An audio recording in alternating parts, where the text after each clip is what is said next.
Le TMJ vous dit merci. Merci infiniment.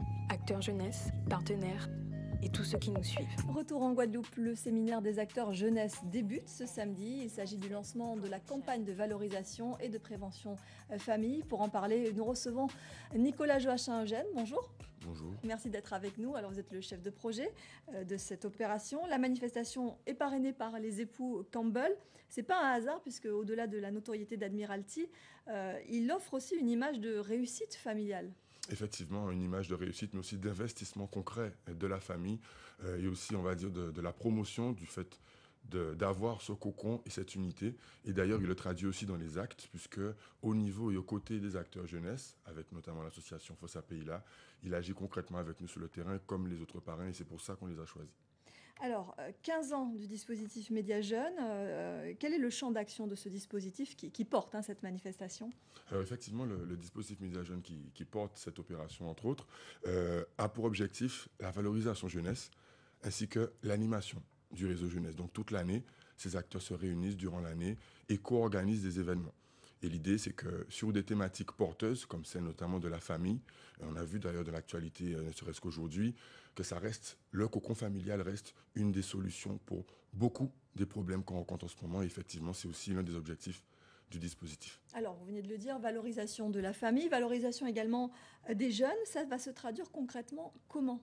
Alors ça va se traduire à travers les renouvellements de campagnes annuelles, comme par exemple la campagne contre le décrochage scolaire, avec notamment l'association Transit-Créole, la tournée des lycées, mais aussi et surtout des opérations avec les jeunes d'outre-mer, notamment avec les tournages qu'on a l'habitude de faire et diffusés sur France Télévisions chaque année, mais aussi des actions dans les quartiers. Par exemple, cette année parrainée avec l'artiste Drex, où en fait on a des opérations qui s'appellent par exemple Networking Jeunesse et qui sont étalé durant toute l'année. En gros, vous vous déplacez en fin de compte au sein des quartiers. Absolument, sachant que c'est le réseau qui se déplace, comme ce n'est pas une association, c'est vraiment la mutualisation des compétences de tous ces acteurs qui agissent déjà durant l'année sur le terrain. Alors justement, il y a également la lutte contre le décrochage scolaire. Là, il va y avoir cette action, ce séminaire pendant une semaine, mais ça va aller au-delà puisque, vous venez de le dire, il y a des rendez-vous qui sont étalés tout au long de l'année. Effectivement, des rendez-vous toute l'année qui justement seront ajustés pendant le séminaire qui démarre ce samedi.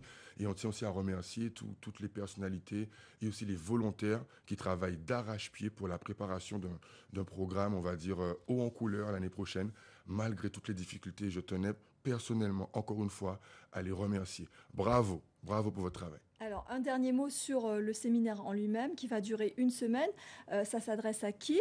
Qui vont être les intervenants et comment ça va se dérouler en quelques mots? Alors, ce séminaire permet aux associations de travailler ensemble, que ce soit les associations de quartier ou étudiantes, ainsi que celles qui sont de retour au pays. Et à leur côté, des partenaires se mobilisent. La sous-préfète a confirmé sa participation, la direction du MEDEF, enfin bref, un grand nombre de partenaires qui seront présents pour un petit peu valider